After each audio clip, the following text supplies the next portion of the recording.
Hello students, we already started our first part from this lesson, that is lesson number 18, the environment and us. पर्यावरण आणि आपण माणूस. त्याच्यामध्ये आपण कोणती गोष्ट पहिल्यांदा बघितली, which factors first in the first section of this lesson we are learning about the factors affecting the environment. या environment वरती कोणकोणते घटक परिणाम करतात किंवा कोणकोणत्या गोष्टींमुळे पर्यावरण आपलं बिघडत चाललंय, that we have to learn in the first session. We already learned about the one factor that is deforestation. आपण एक भाग बघितलाय किंवा एक घटक बघितलाय की काय deforestation, how does deforestation affecting the environment. Now we are learning a second factor which affect the environment, that is pollution. प्रदूषण हे आपल्याला नेहमीच it is most familiar with this concept. Pollution, प्रदूषण ह्या गोष्टीबद्दल आपण खूप फॅमिलियर आहोत, म्हणजे खूप जवळचा संबंध येतो आपला. We have more knowledge about it. आपल्याला आपण नेहमीच बघतो, आपल्या ह्याच्याबद्दल जरा जास्त नॉलेज आहे. Pollution which affect our environment, आणि ह्या पोल्युशनमुळे आपलं एन्व्हायरमेंट काय होत चाललंय, जास्त खराब होत चाललंय. So there are different types of pollution. In the previous lesson we are learning about water pollution. बघा आपण आधीच्या धड्यामध्ये बघितलं होतं one type of pollution, that is water pollution. So now we are looking at different types of pollution which affect our environment. You have seen how water resources get polluted if wastewater is let into them without processing. आपण already बघितलंय की जे factory मधून किंवा कारखान्यांमधून जे येणारे waste water आहे, जे डिरेक्टली आपण जर बघा ह्या फॅक्टरीमधून जे वेस्ट वॉटर आहे जर ते आपण डिरेक्टली आपल्या वॉटर सोर्समध्ये पास केलं तर काय होणार, तेच खराब पाणी जर आपण वॉटर सोर्समध्ये म्हणजे नदी, विहीर, अशा नाले, समुद्र ह्या आपल्या चांगल्या पाण्याच्या स्रोतांमध्ये किंवा जिथून आपल्याला पाणी मिळते अशा ठिकाणी जर आपण डिरेक्टली त्याच्यामधून पास केलं तर ते काय होते, वॉटर सोर्स काय होत जातात, पोल्यूट होत जातात. Waste water is also given out from factories into their surroundings. If water from such polluted sources keeps soaking into the soil become infertile. बघा हे पोल्युशन एकमेकांवरती किंवा एका पोल्युशनमुळे दुसरा फॅक्टर कसा अफेक्ट होतो. पहिल्यांदा आपण बघितलं वॉटर पोल्युशन. कारखान्यांमधून येणारं जे वॉटर आहे, जे वेस्ट वॉटर आहे, ते डिरेक्टली पाण्यामध्ये मिक्स झाल्यामुळे वॉटर पोल्युशन होतं.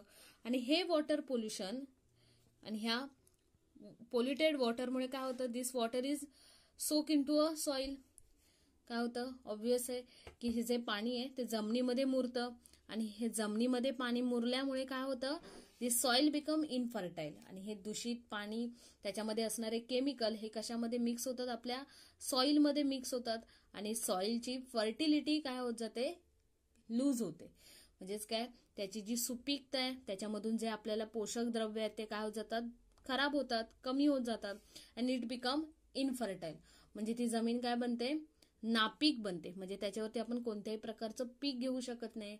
अशा सॉइलमध्ये वॉटर पोल्युशनमुळे, वेस्ट वॉटरमुळे काय होतं, त्याच्यामध्ये जे पोल्युटेड घटक आहेत ते कशामध्ये मिक्स होतात, सॉइलमध्ये सोक होतात, जमिनीमध्ये मुरतात.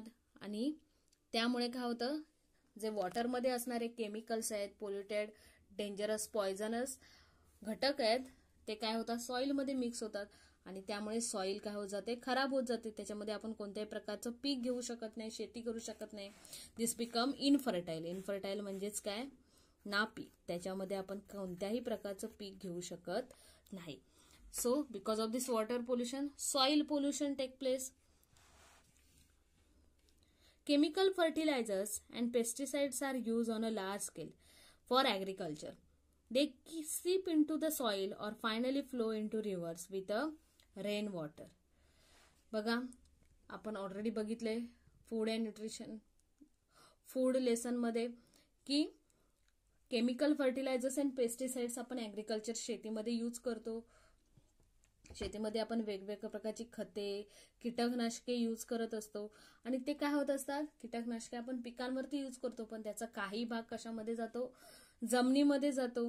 आणि शेवटी जमिनीमध्ये तो भाग आहे जो केमिकलचा ऍड झालाय तो पावसाच्या पाण्यासोबत वाहत जाऊन कशामध्ये मिक्स होतो, नदीमध्ये मिक्स होतो. आणि त्याच्यामुळे काय होतं बघूया, due to the several such reasons water and soil get polluted.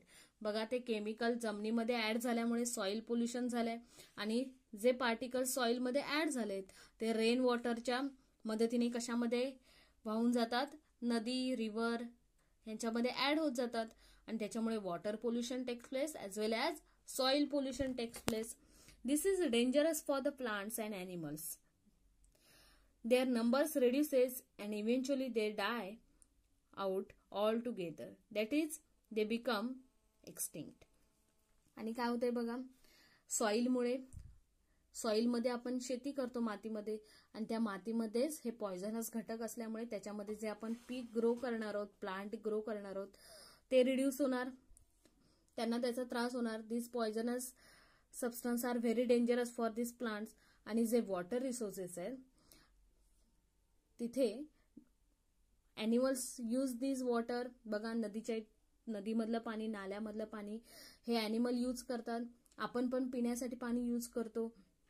As well as काही काही ॲनिमल असे जे प्लांट्सवरती डिपेंडेड ॲज अ फूड. बघा, काय काय लाईक हरिण, बघा डिअर, लाईक अ डिअर, हरिणासारखे प्राणी किंवा सशासारखे प्राणी काय खातात, गवत खातात.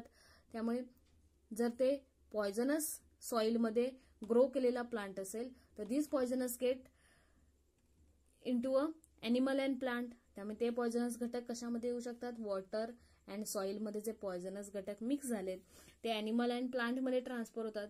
त्यामुळे it is become very dangerous for them. आणि अशा प्रकारे हळूहळू काय होऊ शकतं, असं जर विषारी पाणी, अन्न खाल्ल्यामुळे हे प्राण्यांची संख्या कमी होत जाईल आणि शेवटी ते मृत्यू पावतात. दिस is happened because of the soil and water pollution. Now, another type of pollution which is also very dangerous, that is, fuel is used in all the homes. Besides, there are big industries and factories in which fuel is used in a great quantities. आपण घरामध्ये वेगवेगळ्या गोष्टींसाठी काय use करत असतो, fuel म्हणजे काय, इंधन. बघा, आपल्याला जर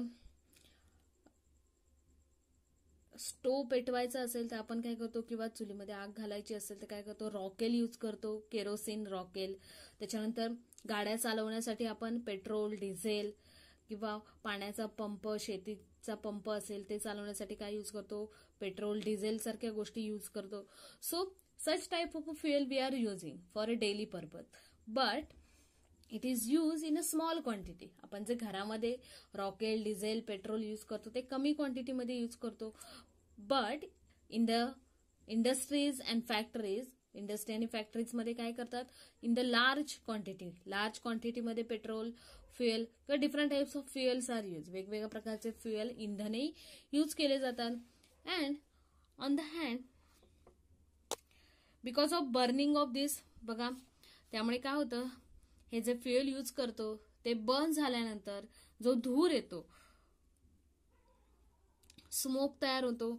दिस is smoke is directly transfer into a air. बघा, आपण वेगवेगळ्या कारखान्यांच्या इथे अशा मोठ्या प्रकारचे चेंबर्स असतात ज्याच्यामधून काय केलं जातं, हे जे दूषित हवा फ्युएलचं बर्निंग केल्यामुळे, म्हणजे इंधने जाळल्यानंतर, बघा तुम्ही, आपण मोटर बाईक चालवतो, स्कूटर चालवतो, 4 व्हीलर चालवतो, कार चालवतो, तर त्याच्यामध्ये काय यूज करतो as a fuel, we are using petrol, diesel. आणि जेव्हा आपण यूज करतो, गाडी स्टार्ट करतो, तेव्हा बघा गाडीच्या मागून सायलेन्सरच्या इथून काय बाहेर पडतो, धूर बाहेर पडतो. This smoke is coming out from the silencer. Why? Because of the burning of this petrol and diesel. तो धूर काय येत असतो गाडीच्या मागून, सायलेन्सरमधून. तो धूर कशाचा असतो, पेट्रोल आणि डिझेल जे आपण यूज केलंय गाडी चालवण्यासाठी, ते काय होत असतं, बर्न होत असतं आणि त्याच्यामधून तो धूर निघत असतो. So this smoke is directly transferred into a air, and in this smoke the gas like carbon dioxide is present.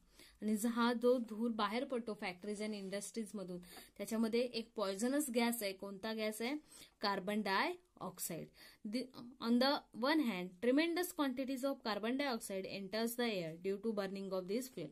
आणि हे जे फ्युएल बर्न होते, गाडीमधून जो धूर निघतोय, फॅक्टरीज मधून जो धूर बाहेर पडतोय, त्याच्यामध्ये सगळ्यात कोणता पॉयझनस गॅस आहे, कार्बन डायऑक्साइड. इट इज आणि तो कशामध्ये, हवेमध्ये सोडला जातो. And because of this air pollution take place, आणि ह्याच्यामुळेच काय होतं, हवा प्रदूषण होतं. On the other hand, due to large scale deforestation, the number of trees available for absorbing this carbon dioxide is dwindling. बघा, कार्बन डायऑक्साईडचा सगळ्यात जास्त यूज कोण करत असतो, जे एअरमध्ये आपण कार्बन डायऑक्साईड ट्रान्सफर केलाय तो कोण यूज करतात, plants. Carbon dioxide is very useful for plant. Carbon dioxide हा सगळ्यात युजफुल कोणासाठी आहे, प्लांटसाठी युजफुल आहे, because they are using this carbon dioxide for making their food.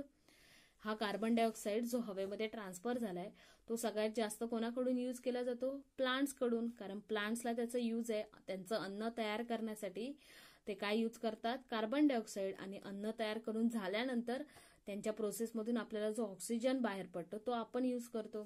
So this carbon dioxide is very useful for the plant. But in the last lecture we learning deforestation. पण डिफॉरेस्टेशनमुळे काय झालंय, प्लांटची संख्या कमी झाली आहे. आणि प्लांटची संख्या कमी झाल्यामुळे हा कार्बन डायऑक्साईडचा यूज जो जास्त प्लांट्सनी केला असता, जंगलामध्ये खूप सारे प्लांट्स असतात, पण जंगल कट केल्यामुळे काय जातं, प्लांट्सची संख्या कमी झाली आहे. And because of this use of carbon dioxide is also reduce.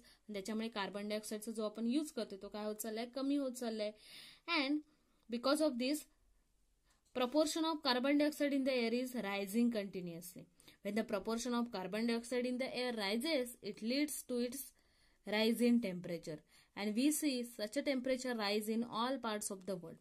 आणि हे कार्बन डायऑक्साईडचं प्रमाण जर एअरमध्ये इन्क्रीज झालं, वाढलं, तर काय होतं, टेम्परेचर वाढतं. त्यामुळे ग्लोबल वॉर्मिंग, जागतिक तापमान वाढ, हा सारखा मोठा वर्ल्ड प्रॉब्लेम क्रिएट झालाय. Because of this increase in temperature, increase in carbon dioxide in the air, such pollution is occur and such problem is occur like a global warming, जागतिक तापमान वाढ, खूप उष्णता वाढणे. Besides, when the fuels are burnt in vehicles, they given out certain poisonous gases as well as smoke. Industries also let out some poisonous gases into the air and this leads to air pollution on very large scale. मी मगाशीच म्हणाल तसं vehicles मधून, गाड्यांमधून जो धूर बाहेर पडतो त्याच्यामध्ये पण पॉयझनस गॅसेस असतात, स्मोक असतो, धूर असतो. त्याच्यानंतर इंडस्ट्रीज मधून पण असाच प्रकारचा बाहेर पडतो. And this all this things leads to the air pollution. आणि ह्या सगळ्यांमुळे काय होतं, एअर पोल्युशन होतं. And this affects our environment. water pollution, soil pollution, air pollution affects our environment.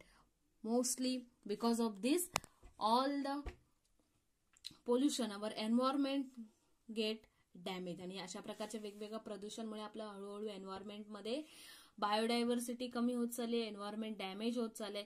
So for that we have to keep our environment clean. So we have to reduce this pollution. जर आपल्याला environment आपलं maintain करायचं असेल, टिकवून ठेवायचं असेल, तर काय करावं लागणार, biodiversity we have to maintain. जर आपल्याला ही प्राण्यांमध्ये, प्लांट्समध्ये आढळणारी बायोडायव्हर्सिटी आहे ती जर आपल्याला मेंटेन करायची असेल, तर so we have to reduce this pollution as well as this deforestation. So these two factors, that is first is deforestation and next is pollution, that affect our environment. Thank you.